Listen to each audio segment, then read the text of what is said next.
Gepleyer Adatlyk Radiosu. Efirde salam doğan atlı gepleşigimiz. Türkmenistanda ayal gyzlaryň ýagdaýyna bagyşlanan bu ýörite gepleşigiň birincisi gender deňligi meselesine bagyşlanýar. Gepleşigimiziň mehmany Saglyk proýektiniň we Progress fondunyň esaslandyrjysy Aýnawat Ýaýlymowa. Gepleşigi Pragadaky studiýadan men Gözel Hudaýberdiýew alyp barýaryn.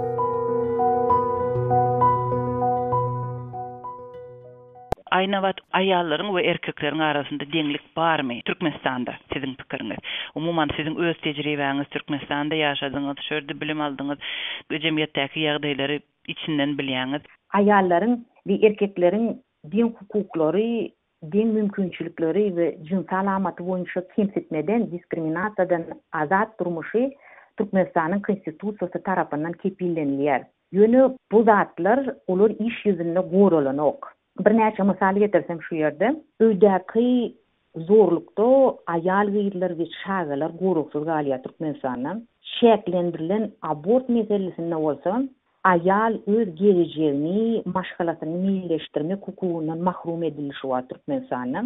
Sebitde ene we şagylym boýunça Türkmenistanda dereje ýokary bolmagyna galýar. Ýene bir zat belläsiň gelýär, bu diňe saglyk sistemasyna pudogyna değişli bolman. Pes aýlykly pudoklaryny zähmet çekýänleriň toğsun götürme aýal gyýlar düzýär. Hemen Türkmenistanyň hökümeti şu wagt diň hukuklygy, gender diň hukuklygyny bir egzotika zat ködürleýär. Habarlara nazar aýlasak, hamala diýersiň diň hukuklyk türkmen diýip desurlaryny jemgyýetiň durmuşyna şapraz gelýän ýagdaý fenomen ýaly görkezilýär. Gender diňligi barada diň halkara uramalaryna hasawat berilýär. Men sine diýen zatlarma görä ilata hiç bir düşünje ýa-da bilim berilenok. Aýnawat şerde gender deňligi barada türkmen ýol başçylarynyň çykyşlaryndan bir bölek eşdiretim gelýär. Diýenler baradaýdymda, biz diýenlere diňe bir jemgyýetdäki işleýän diýen hukmyny ferdim. Ol gender soraglar ol aýry mesele. Ýöne on ene mehri ýüregi bilen gelecek nesillerine edip hem terörmekte hem kada kanunların aydalı şoňlan bağlı soralı düýemizde illet oňun täsiri bolur diýip men pikir edýän. Bu Türkmenistanyň halk maslahatynyň başlygy Gurbanguly Berdimuhammedowyň çykyşyndan bir bölek. Döwlete 15 ýylla baş tutanlyk eden we häzirim häkimet başynda galýan ýol başçynyň aýallar we gender deňligi barada bu aýdanlaryna nähili düşünmeli? Aýnawat siz nähili düşünýärsiňiz? Автократияда авторитар siyasi dolanışygynyň iklenlik terminler ýoýulýar. Aýdaly demokratiýa, insan hukuklary, adalet, şu zatlar ýoýulýar. Bu terminleri edilmeýän işlen kontekstinden hükümet siyasi propaganda için ulanýar. Hükümette milli düşünce yok diýen ýaly siyasat, şol urda yok diýen ýaly gatty buluşyk terminler, buluşyk düşünjeler peýda bolýar. Ýöne bir zat men belläsiň gelýän, bir zat gözde tutulýar. Birinji hanymyň Berdimuhammedowyň ýoklugy, sosial köpçülik şu mediada ýoklugyny belläsiň gelýär. Onun dolur olmajak yeri şu at boş galýar. Şu ýagdaýyň özem görkezýär şu ýurtda aýallaryň ornunyň derejesini şeýlemi? Bu ýam jemgyýete signal berýär, bir topar düşünjeler bar. Aýnawat umumyň gender deňligi näme? Sizden kısaca düşündürüş. Men birazrak başgarak ketiplemäni teklip edesim gelýär. Gender deňligini gazanan jemgyýetde aýallaryň we erkekleriň diňe haklary we mümkinçilikleri diýmän, olaryň hereketleri, arzulary, islegleri, hajatlary, pikirleri, hukuksuzlygy öýde, işte jemgyýetde diň kabul edilýär we diň ähmiýeti ýa bolýar. Nüşwat Türkmen maşgalasyndan bolup geçýän zatlar, maşgaladaky dinamika, men pikirimçe bütün jemgyýetiň hökümetde bolup geçýän ýagdaýlaryň wajyp aýnasy ýaly bolup görünýär maňa. Ýene bir möhüm zat biz näçe Türkmenistanly erkek adamyň gender deňligini gulloýanlygyny, oňa düşünýänligini, maşgaladaky zuluma garşy çykýanlygyny, garşy durýanlygyny bilemzok. Şu barada biz jemgyýet bolup bizde hiç bir maglumat ýok. Biziň diňe bilýän zatymyz şular, olar öz saglyklary barada alady oklar. Döwrap jins terbiýe berilen oklar. Olar ýer ýok bolýarlar. Olaryň ömürleri gysga bolýar. ýokary stres, garyplyk, işsizlik olar maşgalada zulüm etmäge itergi berýär. Olar içide, sagdyn näl peşelerde tetelde tapşak bolýarlar. Hilat arasynda kän işdelýänler çykaly hökümini olar janlaryna kas edýärler. Hem şu halka gaýtalandyr. Şeýle ýa-da garankylykda arhaik köne düşünceler öňe sürülýär. Aýnabat köne düşünceler agdadyňyz. Desene jemgyýetdäki stereotipler göz öňüne geldi. Şöýerde türkmen jemgyýetindäki uzaldan gelýän deňsizligiň anyk misallaryny getirsek. Aýallaryň we erkekleriň sosial rollary barada öňünden kabul edilen garaýyşlary gender stereotipleri diýilýär. Birleşen Milletler Guramasynyň adam hukuklary baradaky ýokary komissarynyň müdirligi gender stereotiplerini adam hukuklarynyň bozulmagy hasaplaýar. Meselem aýal adam maşyn sürmeli däl, aýal adam ata çykmaly däl diýilen ýaly düşünjeler gender stereotiplerini mysal bolup durýar. Türkmen halk nakyllarynyň arasyna ýygy-ýygydan gender stereotiplerini duş gelmek mümkin.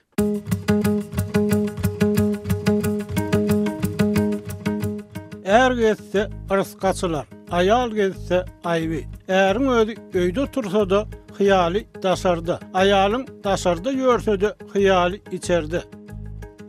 Er törde sinli, ayal gördü. Er ýagşysy ýyly geňeşer, ayal ýagşysy äre. Kan asy ýylyne deger, ayal asy ärne. Oğullar döwletiň başy, gyz da bolsa gögün hoşy. Saç agarmak ata mirasy, sakkal agarmak ayal velasy. Ýeňli sayal gyzyny toýa getirer. Özüni gün akmak, aýalyny gün gurrumsak. Alsaň ayal bolar, gonsaň ýurt. Gepleýär Azatlyk radiosu efirde Salam Dogonum atly gepleşigimiz aýal gyzlaryň ýagdaýyna bagyşlanan bu ýörite gepleşigi Pragadaky studiýadan men Gözel Hudaýberdi alyp barýaryn hemişeki mehmanymyz Saglyk proýektiniň we Progress fondunyň esaslandyrjysy Aýnabat Ýaýlymowa. Şu gün biz gender deňligi barada pikir alşýarys. Aýnabat türkmen jemgyýetinde aýallaryň we erkekleriň deňsizliginiň güýçli derejede saklanyp galmagynyň asıl sebäpleri näme? Men sinime görä, birinciden patriarhat jemgyýet gurulşy.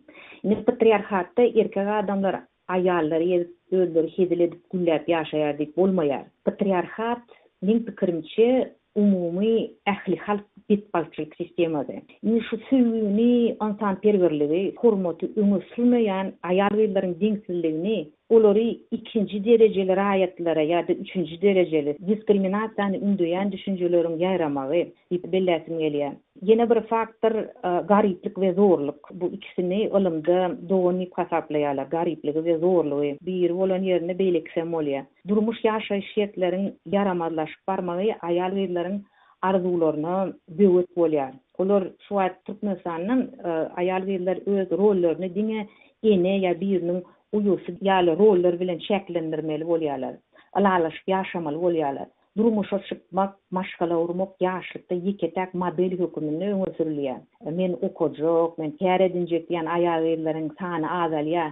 Olar okuw ýerip bilen ok, maddi mümkinçilikleri bolanok. Soňky bilen belläkeçesim gelýär, ilatyň geleňsizligi, erksizligi we umysızlygy. Ýene şu dolanyp gelsek, öwrenilen ijidlik. Men meselimde şu zatlar bolmady, sen meselinde de hiçtat bolmaz, hiçtat ütkömez, sen şuna kaýl bolup ýaşa, synanşma, gepleme, gürleme aýtma. Şunaly düşünjeler agdyklyk edýär. Bellemeleri Türkmenistanyň kanunlarynda aýallaryň we erkekleriň deň hukuklylygy kepil geçilýär. Şu ýerde aýallaryň haklaryny talap etmek üçin bar bolan kanuny mümkinçiliklerde durup geçeli. Türkmenistanda aýal erkekleriň deňligi konstitusiýanyň 29-njy maddasy tarapyndan kepillendirilýär. Aýallaryň we erkekleriň deň hukuklygynyň we deň mümkinçilikleriniň döwlet kepillikleri 2015-nji ýylda kabul edilen kanunda görkezilýär. Türkmenistan aýal gyzlara garşy hukuk kemsitmeleriň ähli görnüşleriniň aradan aýrylmagyna garşy 1997-nji ýylyň halkara konwensiýasyna goşulan hem bolsa, ýurtda maskala zorlugyna garşy ýürüýte kanun göz öňünde tutulmaýar. BMG-niň ösüş maksatnamasynyň 5-nji maddasy gender deňligine bagyşlanýar. Şu madda boýunça Türkmenistan hökümeti BMG gender deňligine degisli resmi sanlary bermeli. Emma Guramanyň hasabatlarynda Türkmenistany degisli san bölümi ýyllar boýy boşlugyna galýar. Aynawat göremäge Türkmenistanda ayal gyzlaryň haklaryny talep etmek üçin kanuny mümkinçilik bar ýaly. Demek ayalların haksızlygy diňe bir kanuna däl eýsem onda näme bagly? Güzel şu hemme sebäplerini bir göründeşikde alyp bolanokda mümkin näl. Ýöne men şu öz sinema görän bir kişiden zada aýdyp biljekde esasy sebäpler nämedi? Birinji alsak jemgyýet institutlarynyň işlemezligi. Jemgyýet institutlary näme bolýar? Hökümet edaralary, polisiýa, sudlar, şukara adalat kipillendirýän guramalaryň dogry döwrewat iş alyp barmadlygy. Şu wagt diňe maşgal instituty işleýär. Ähli zat maşgalaň üstüne ýüklenen. Sen durmuşa çyksaňam, aýryşsaňam, ýeke galsaňam hemme zady maşgala çözýär. Ýene bir mesele döwlet işgärleriniň bu barada düşünjeleriniň ýa-ni aýdyşym ýaly başaranynyň pes bolmagy daşyndan seredende, daşyndan baha berende, ylmy satlanan döwrewap dolanşygynyň bolmadlygy. Hökümet Sovetler döwrüniň iň ýarama tejribelerini dowam etdirýär. Hökümet dolanşygynyň ýeketäk gurallar ulanylýar. Olaryň hakykaty ýaşyrmakdan, gorkudan we zorlukdan ibaret. Soňky 30 ýylyň içinde ilat bilen hiç şeýle wagt nesihat bilim beriji işler geçirilen ok. Ýene bir uly mesele goşak jemgyýetçilik guramalary. Olaryň arasyndaky agdalalyk, raýdaşlygyň bolmadlygy, raýdaşlyk görkezmek medeniýetiniň bolmadlygy. Ştaýda möhüm zat halkara guramalyň işlerini birläşdirip, Türkmenistanda halkara guramalaryň hökümet bilen ýapyk kapylary arasynda iş alyp barmagy. Raýat derejesinde, adamlaryň derejesinde bilmeli zat, durly psihologik ýagdaýlar öwrenilen ijiblik, goşa pikirlik. Biri-birine gapma garşy pikirleriň ikisine hem ynanyp, ikisine de hem bir wagtda iýe bolmak, olary öňe sürmek. Türkmen jemgyýetinde aýallaryň haklarynyň çäklendirilmegi kime bähwitli? Geljek nukdaý nazaryndan hiç kime bähwitli däl pikir edýän. Ýöne şuň durly sebäpleri görä aýallara ýigrenç bilen garayan bilimi, düşünjesi pes bolan aýal we erkekleriň bähwitine diýip düşünýän. Bu bolsa jemgyýetimiziň radikallaşmagyna ýetirýär. Aýallaryň haksızlygy olaryň özleri hem çağalary hem jemgyýet üçin nähili howp hatarlary döredýär. Uzak möhletleýin.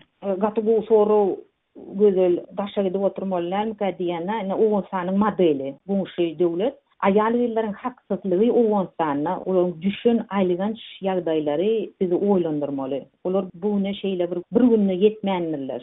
Men pikirimçe Türkmenistanyň aýal gyzlar düşünüp başlaýarlar şu wagt esasen ýaş nesil okuw çykan bolsalar ýa syýasata çykan bolsalar dolanmadlygy saýlaýarlar.